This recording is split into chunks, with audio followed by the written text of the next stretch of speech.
So you remember the last sentence was, a formless spirit became the soul of form.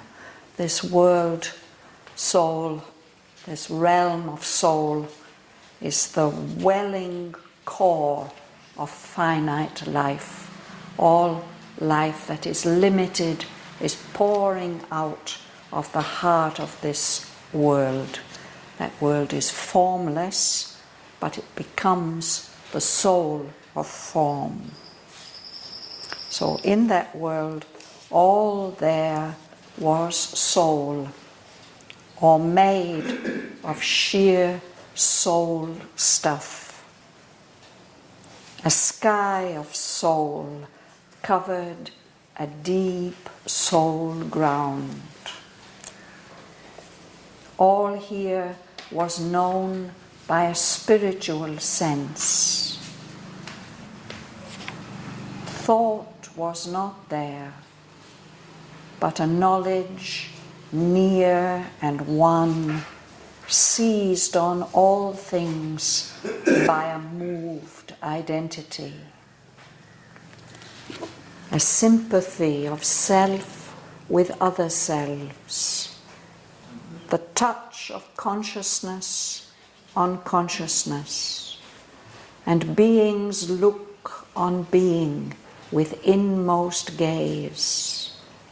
And heart laid bare to heart without walls of speech.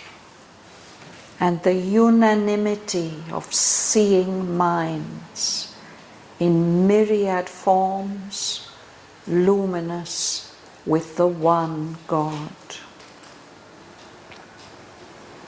Life was not there, but an impassioned force, finer than fineness, deeper than the deeps, felt as a subtle and spiritual power, a quivering out from soul to answering soul, a mystic movement, a close influence, a free and happy and intense approach of being to being with no screen or check, without which life and love could never have been. Body was not there, for bodies were needed not.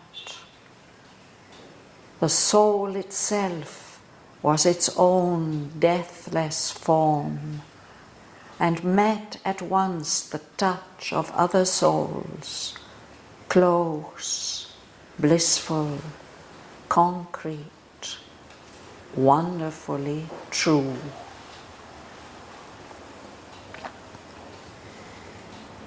As when one walks in sleep through luminous dreams, and conscious knows the truth their figures mean.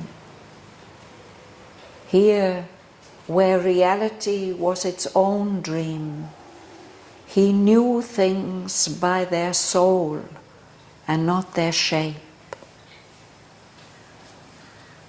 As those who have lived long, made one in love, need word nor sign for heart's reply to heart.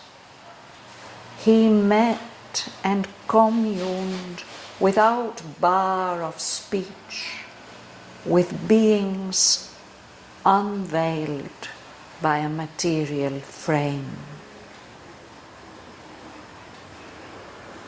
There was a strange spiritual scenery, a loveliness of lakes and streams and hills, a flow, a fixity in a soul space, and plains and valleys, stretches of soul joy, and gardens that were flower tracts of the spirit, its meditations of tinged reverie.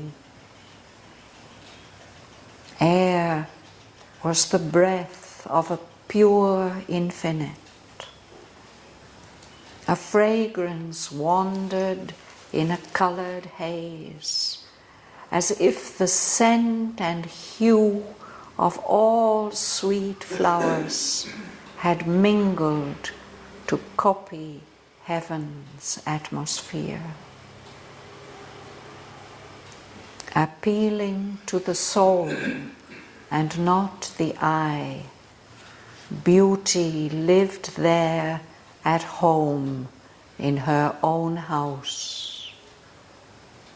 There all was beautiful by its own right and needed not the splendor of a robe. All objects were like bodies of the gods, a spirit symbol environing a soul, for world and self were one reality.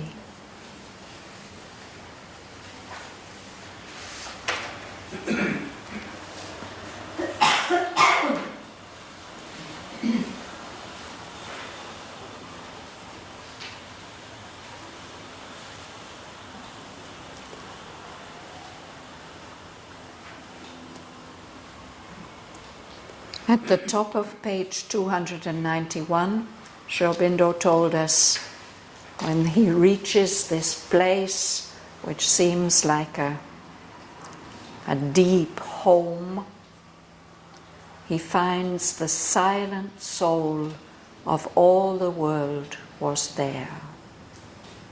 And then he gives a description of that as a being, a person, one who could love without return for love.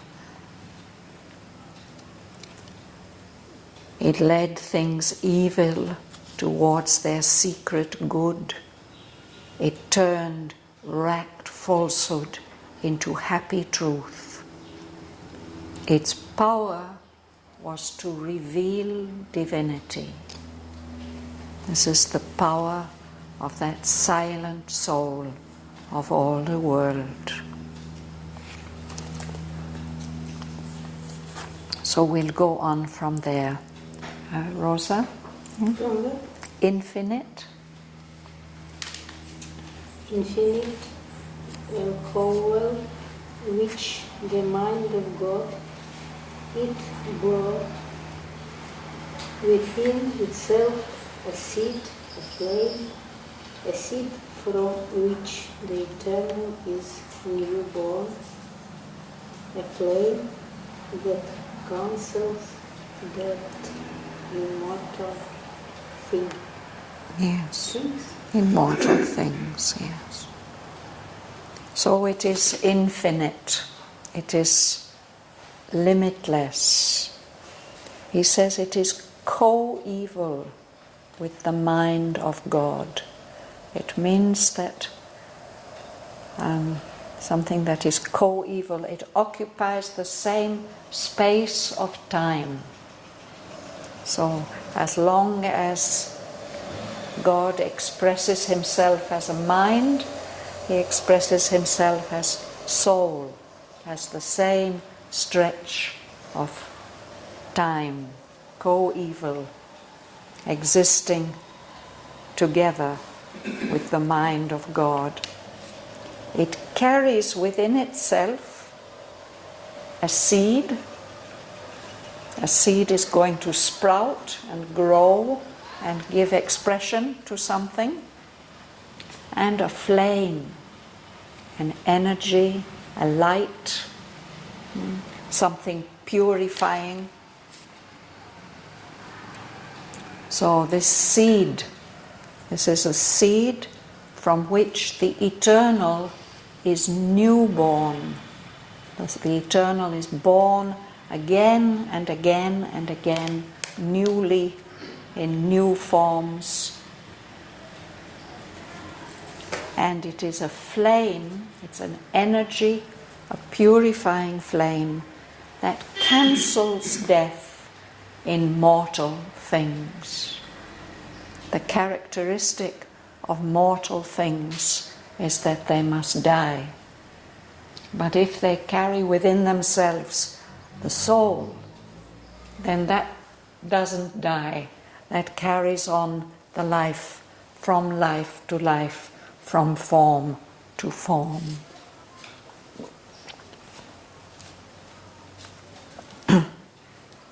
Dhanalakshmi. All grew to all kindred and self and near. The intimacy of God was everywhere.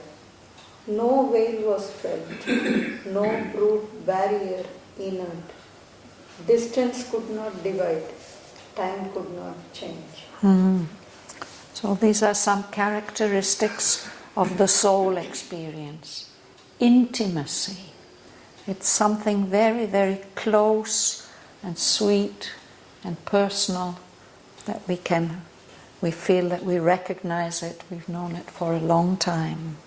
And that intimacy of God was everywhere in that world. So there's no veil of separation between the different forms or beings that are there. There's no brute barrier inert. That's a description of matter. We are separated from each other by this barrier of matter which keeps us enclosed in our separate bodies, separate from each other. A barrier, inert, that doesn't respond. There's something unresponsive about matter. But like there is nothing like that, no kind of veil at all. So even things, it's as if distance doesn't exist. There's no division of far and near. There may be an experience of time, but time doesn't bring about change and decay as it does in our world. This first line you didn't explain, no? All grew to all, kindred and self and near. So all the beings, all the forms, whatever is there in that world, suddenly the experience is that they are very closely connected. Kindred are our nearest and dearest. So everything there is intimate and closely connected. Everything is experienced as self. That's the experience that we are lacking as long as we're closed up in our individual beings, our egocentric beings. We don't have the feeling of being self with everything outside us. But the characteristic of soul is to give that sense of closeness and oneness and connectedness with everything. The fire of passion burned in spirit depth. The constant touch of sweetness linked all hearts. The drop of one adoration's single bliss in rapt ether of undying love. So there's this intensity, a fire of passion is burning in spirit depths, deep, pure depths of spirit. And all the hearts of all the beings there is linked by this constant touch of sweetness. It's a quality of soul, is this sweetness. And this fire of passion and this constant touch of sweetness, he says it is linked in like one heartbeat, as if everything is beating one throb with the same rhythm. And this is a throb, the heartbeat is expressing adoration, the bliss of adoration. Adoration when we see something absolutely perfect and pure, we feel a sense of adoration. And all this is linked in this rapt ether of undying love. The atmosphere there is an ether, the very subtlest kind of atmosphere. And it is in a state of rapture, of being concentrated in bliss.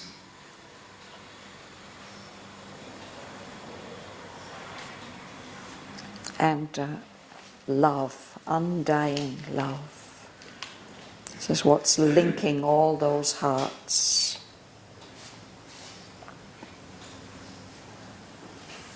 Yuli?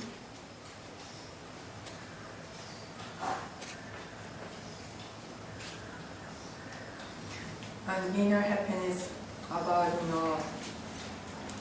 a sense of universal harmonies, measureless secure eternity of truth and beauty and good and joy made one. So a happiness is there in everyone and in everything, an inner happiness. And that gives a sense of universal harmonies. Everything is in harmony. There's no conflict, and there's no separation. And it feels very, very safe, a measureless, secure eternity. There's no sense of change, and change bringing danger. It feels absolutely safe that it will always be like that. A truth, an eternity of truth and beauty and good and joy, all united, all made one.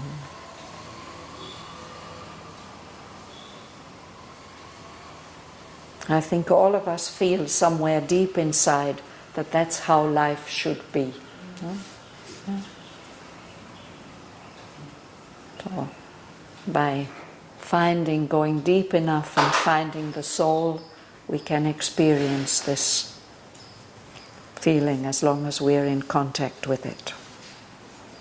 And here, this is the very abode and center of the soul of the whole world.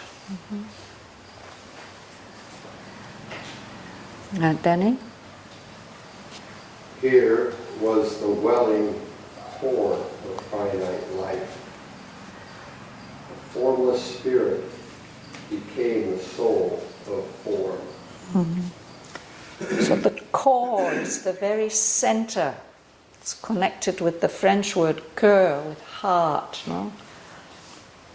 And this core is not hard like the core of the earth or like the core of an apple. It's something that is welling out. There's an energy, this wonderful atmosphere is flowing out from that center all the time. And all finite life is a product of that core. This is the welling core of finite life. If we go to the very, very heart of everything, this is where it's all coming from. At the very core, there's this formless spirit, but this formless spirit becomes the soul, the innermost meaning and significance and life source of all form. No form could exist if this soul core were not there, giving rise to it all the time.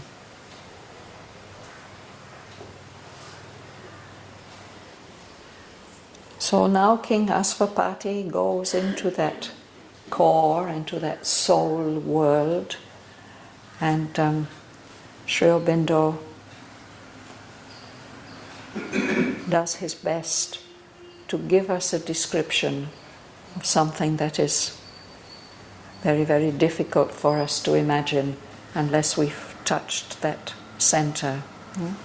And as usual throughout the book, when he's trying to make something accessible for us, he describes it in terms that are familiar to us, of landscapes and beings. So, what is the special quality of this world? That's what he starts with, Joel. All there was soul, or made of sheer soul stuff. A sky of soul covered, a deep soul round. Yes, thank you. So here everything is matter, but there everything was soul, or it's made of some kind of soul substance which is absolutely unmixed with anything else. Sheer soul stuff. It's only soul, nothing else mixed in it. But that gives somehow a kind of sense of a sky of soul is covering a deep soul ground. So this experience that we have of heaven and earth, or sky and earth, is somehow dependent perhaps on that sky of soul and that deep soul ground.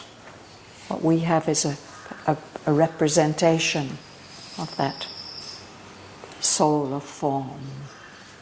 This is not so practical. No, this is the psychic world, the soul world.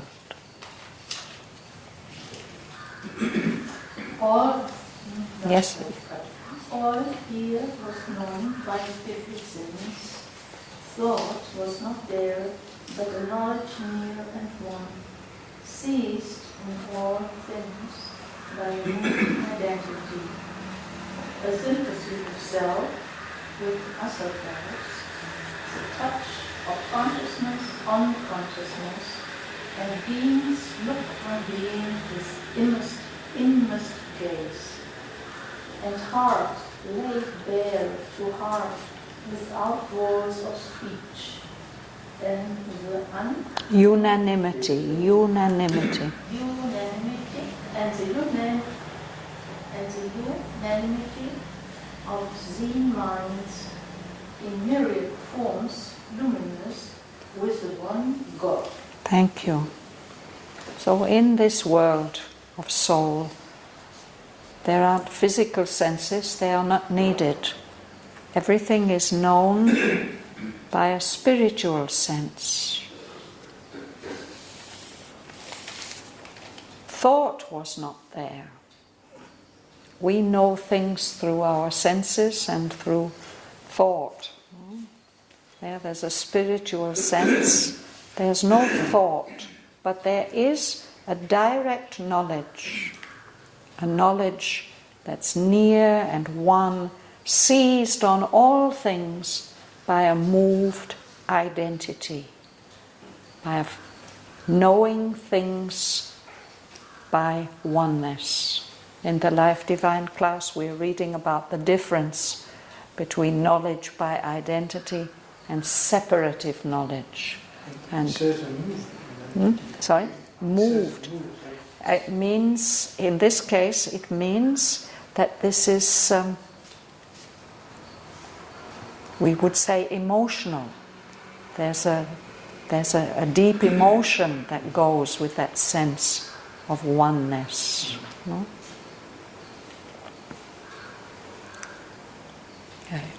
With this contact, no? There are things, it seizes on these things by a oneness, an identity that is moved by them. And this becomes a very close knowledge through oneness. These are really indescribable things, no? We should see what are the suggestions that come by these words. Thought was not there, But there was a knowledge, near and one, a knowledge that seized on all things by a moved identity, a sense of intimate oneness. This expresses itself as a sympathy of self with other selves. So there seem to be centers of self there, but they're in this close connection of oneness, a sense of identity with all the other selves. There seem to be centers of consciousness. There's a touch of consciousness, unconsciousness, from one soul to another soul. There are beings. One being will look on another being, but they look with this inmost gaze from the deepest part of themselves. These existences look at each other. There is something like a heart, but these hearts are revealed to each other. They don't have to be communicated through speech, through words, the way if we want to share our feelings. There the feelings are felt directly, and speech would be a barrier. It would be something intruding and coming in the way. This is a direct sense of what each heart feels. And there are mind, centers of mind, minds operating by vision rather than thought, and they are all in accord. This word unanimity is very precious when we are decision making in Auroville. We want to have unanimity. We want decisions to be unanimous, that everybody agrees. No? But the root of the word does mean one in soul. Anima is the soul, no? Unanimity. So it's one-souled. So these minds are all in accord and in agreement because they are one in their soul. Even though they are in myriad forms, many, many, many forms. But all of these forms are shining with the one God. There's one divinity inhabiting and shining out, radiating out of all the forms. These forms that are made of soul stuff, soul substance. Yes? Is this kind of like evolution of the soul? And we all control us and know one another? This is where we are going. Yes. Yes. There's in book 3 there's a canto called The New Creation, where King Aswapati has the vision of a world like that. And that's the world that he wants to bring down on earth. Huh? But we have many, many steps of evolution to fulfill before we come to that state of purity. And yet, in some way, it's pre-existent. It's always there. It's there before any of these forms, any of these expressions. They are all welling out of this world of soul. And here he's speaking about the world soul, but it's true of ourselves individually also. We have this particular form, this particular way of expressing ourselves, because something deep within us, our individual soul, has chosen that as the, you could say, the best possible expression in our current set of universal circumstances and our present state of evolution. What I like very much is an heart laid bare to a heart. It's wonderful. Yes. Without walls of speech. Yes. It's fantastic. Yeah. So sometimes when we are very, very close with people in special moments, we might have a feeling like that each of us knows what the other is feeling, and any word would just be a wall, no? We don't need to speak. There's a direct feeling and communication. Yeah. So something in us is longing for that all the time. We miss it. So thought was not there. Now life. Eve, please. Yes. Eve? Sorry. Life was not there, but an impassionate force, finer than fineness, deeper than the deeps, felt as a subtle and spiritual power, a quivering out from sound to answering sound, a mystic movement, a close influence, a free and happy and intense approach of being to being with no screen or check, without which life and love could never have been. Yes. So life as we know it was not there. But there is something corresponding to life.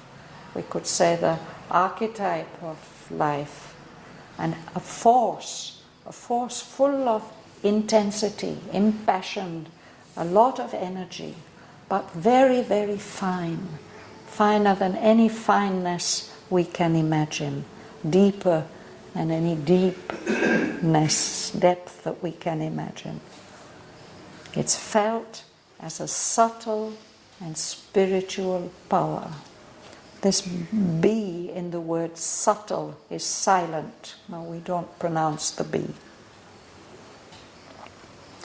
So this impassioned force expresses itself as a quivering, a vibration that moves out from one soul to an answering soul. It's a mystic movement, something mysterious, high and pure, a close influence. Again, it's something very, very intimate, the way that this quivering of the souls influence each other. It's free and happy and intense, this approach, this contact of being to being with no screen or check. There's nothing to come in the way and prevent that touch of soul on soul. And if that impassioned force were not there, life and love could never have been. This is the source of all life and all love.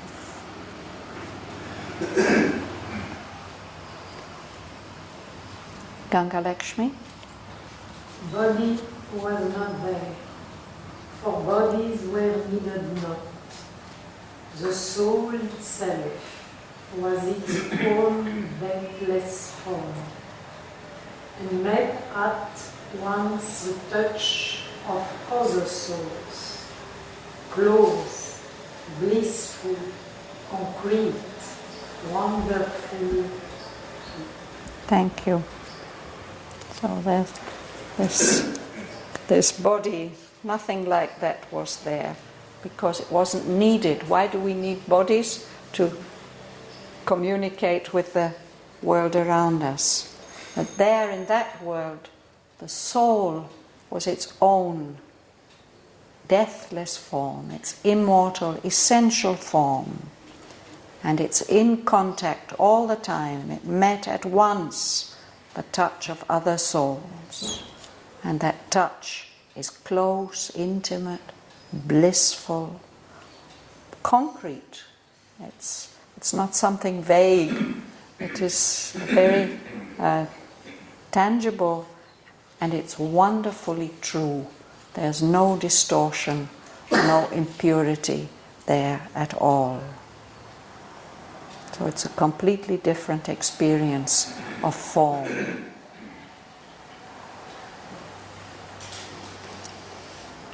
So this is something that he can tell us about that world and its character.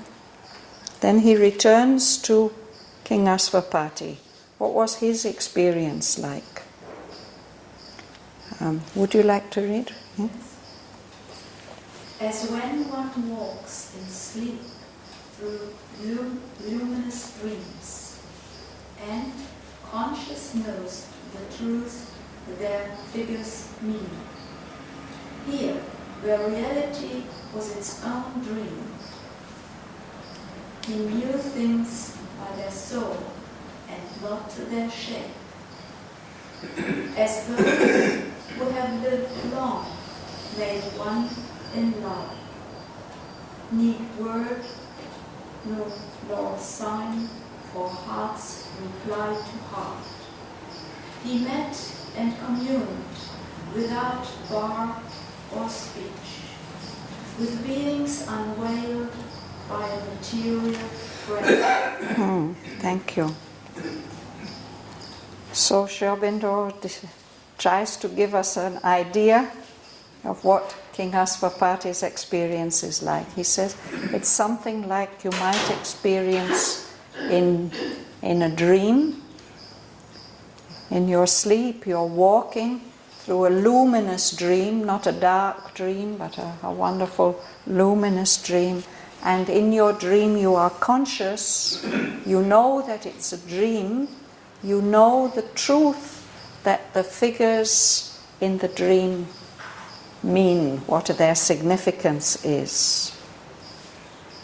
So he says here in this soul world, where reality was its own dream, the reality of that soul world, in one way it's like a dream, but it's an essential reality.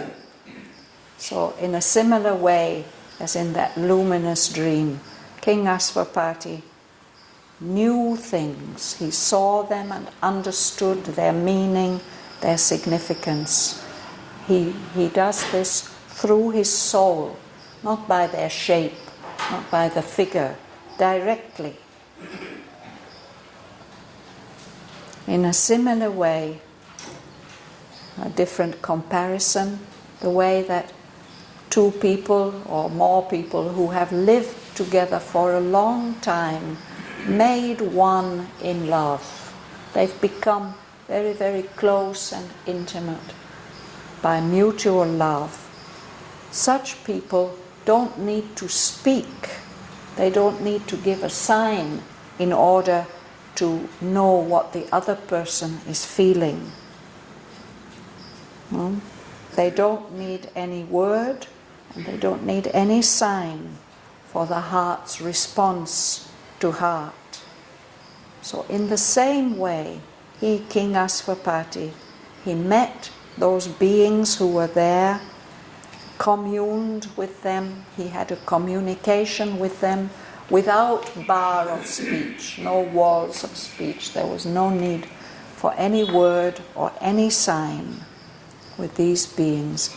And these beings were unveiled by a material frame. Be careful, please, about this word unveiled here. Usually when we use this word, we think of something being revealed. You unveil a statue. Yeah?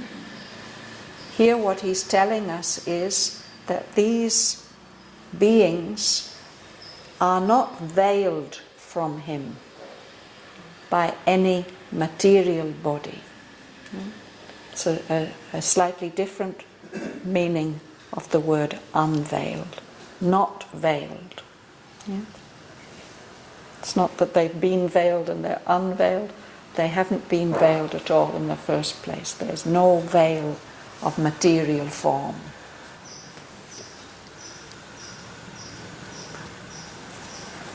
Who's next? Mahalingam. There was a strange spiritual scenery, the loveliness of lakes, streams and hills, a flow, a fixity in the soul space, and plains and various stretches of soul joy, and gardens that were flower tracks of the spirit, and meditations of thinking. Thank you. So, how can he make us see the scenery of that world. Strange spiritual scenery. There's something like lakes and streams, that something is flowing, and there's something like hills, something that's fixed. Hills don't move, no? And there's this soul space. So in some places things are moving, like lakes or streams. Other places things are fixed.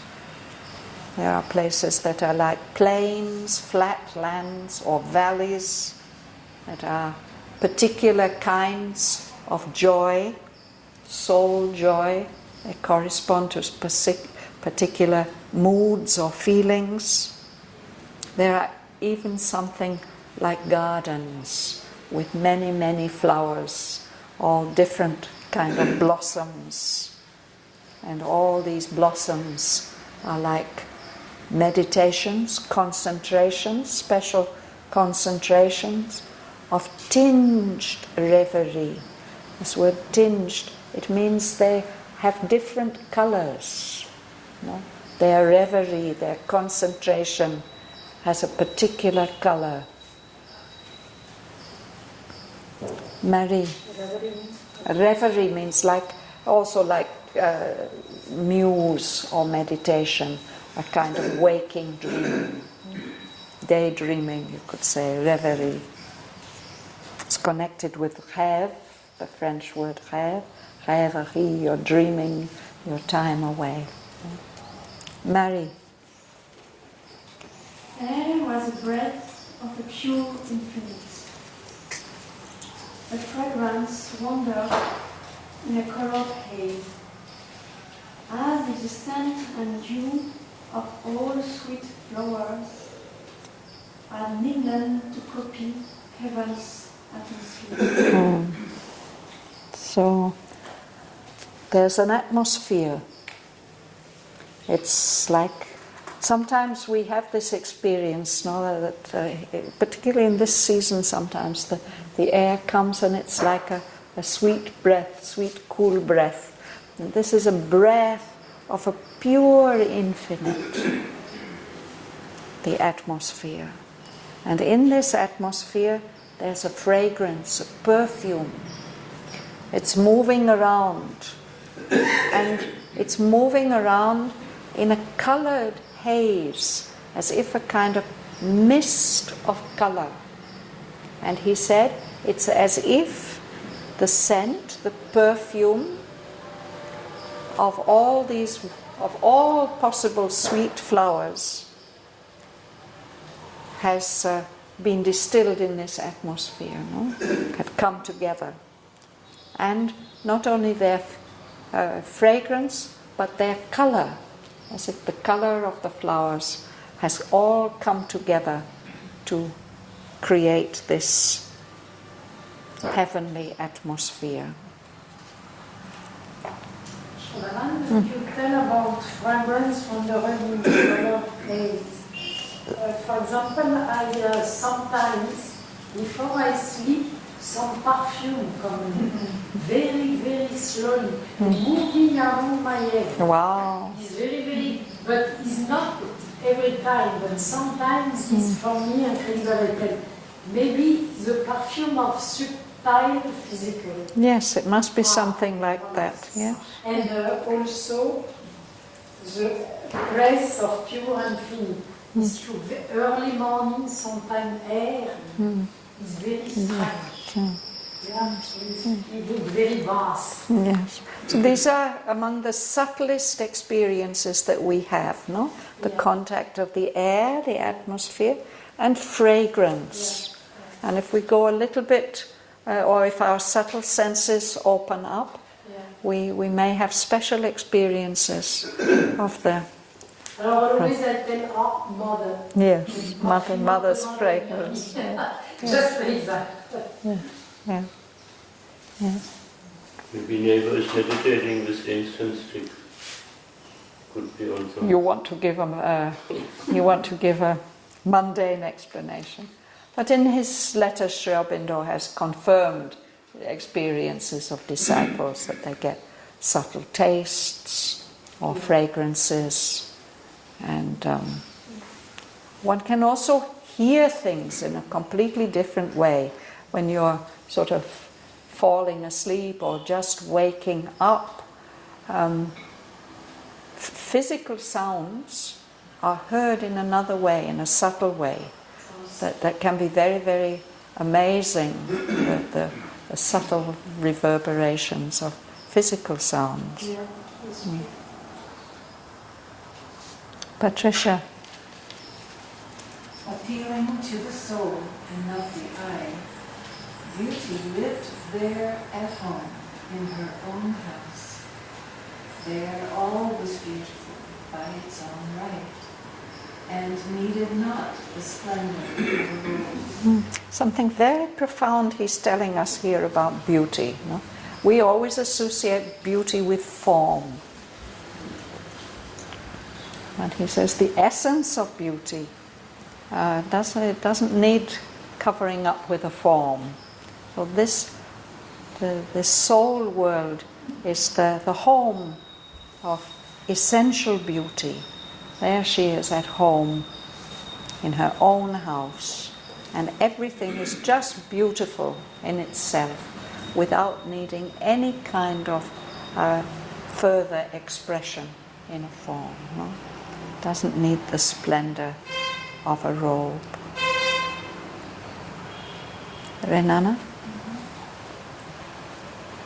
All objects were like bodiless devotes. A spirit symbol environment is for word and self were one love.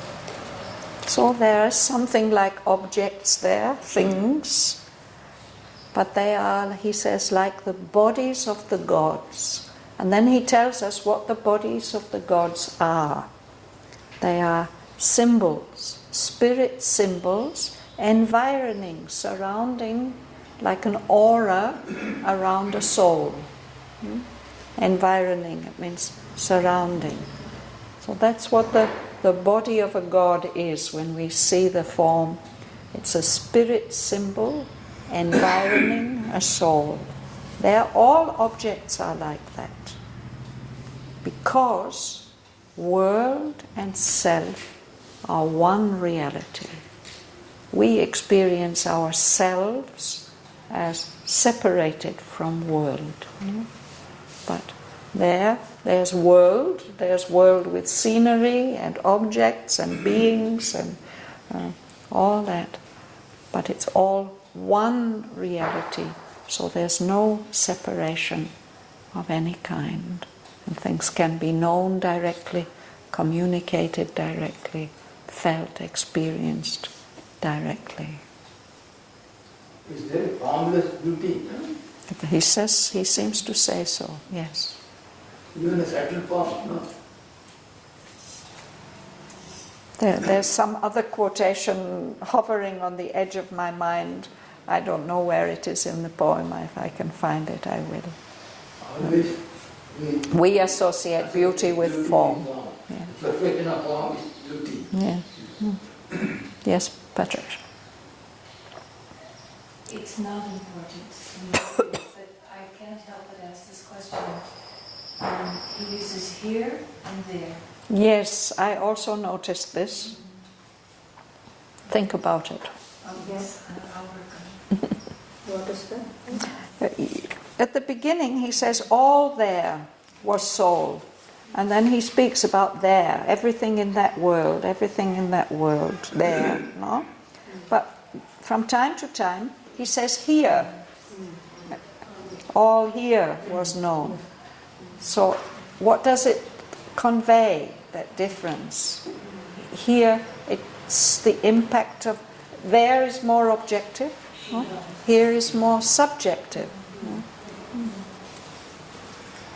I mean, often we find this difference in Sri Aurobindo, in Savitri, where he's telling us there in that world it's like that, here in our world it's like this. But in this case, at least in this section, it's not quite like that. So you can notice that. this gods in capital letter, capital G. What's the difference between? I can't say anything about it, Mahalingam, because Greater gods, overmental gods, capital G, other minor gods D. Can be. it could be like that, but actually we see through the whole poem there doesn't seem to be much consistency about it. Of course, in this early part one that Sri Aurobindo himself revised so often, we can think it is like you say, that there are these high gods and then there are little gods.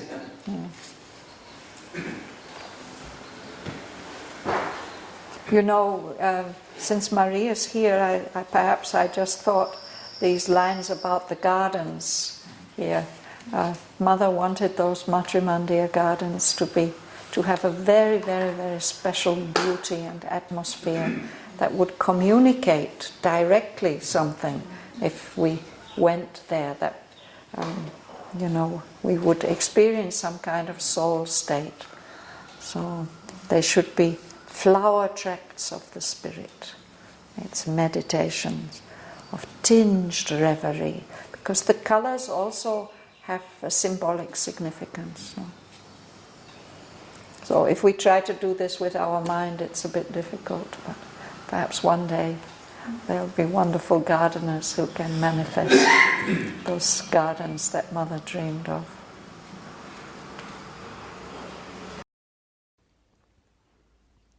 Infinite, coeval with the mind of God, it bore within itself a seed, a flame, a seed from which the eternal is newborn, a flame that cancels death in mortal things. All grew to all, kindred and self and near. The intimacy of God was everywhere.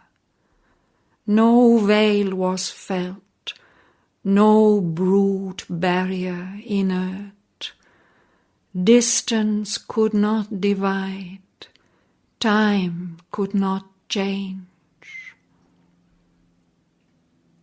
A fire of passion burned in spirit depths. A constant touch of sweetness linked all hearts, the throb of one adoration's single bliss in a rapt ether of undying love. An inner happiness abode in all, a sense of universal harmonies,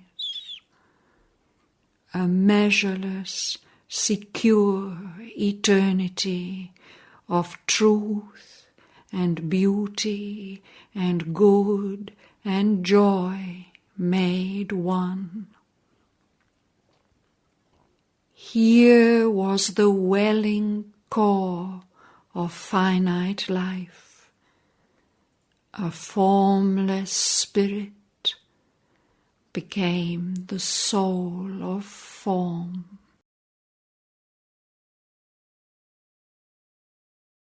All there was soul, or made of sheer soul stuff, a sky of soul covered a deep soul ground. All here was known by a spiritual sense. Thought was not there, but a knowledge near and one, seized on all things by a moved identity, a sympathy of self with other selves, the touch of consciousness on consciousness, and being's look on being with inmost gaze, and heart laid bare to heart without walls of speech, and the unanimity of seeing minds in myriad forms luminous with the one God. Life was not there, but an impassioned force, finer than fineness, deeper than the deeps, felt as a subtle and spiritual power, a quivering out from soul to answering soul, a mystic movement, a close influence, a free and happy and intense approach of being to being, with no screen or check, without which life and love could never have been. Body was not there, for bodies were needed not. The soul itself was its own deathless form, and met at once the touch of other souls, close, blissful, concrete, wonderfully true. As when one walks in sleep through luminous dreams, and conscious knows the truth their figures mean. Here, where reality was its own dream, he knew things by their soul and not their shape. As those who have lived long made one in love, need word nor sign for heart's reply to heart. He met and communed without bar of speech, with beings unveiled by a material frame.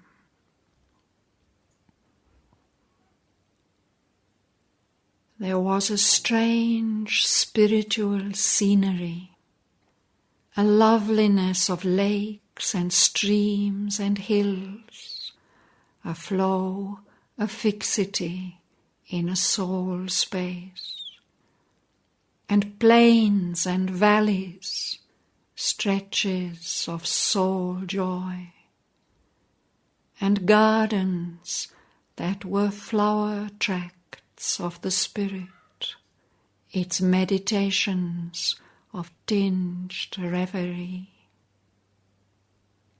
Air was the breath of a pure infinite.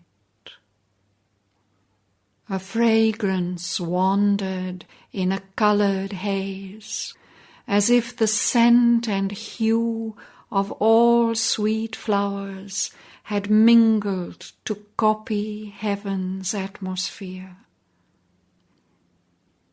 Appealing to the soul and not the eye, beauty lived there at home in her own house.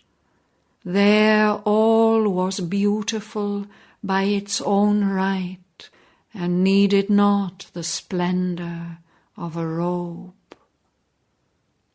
All objects were like bodies of the gods, a spirit symbol environing a soul.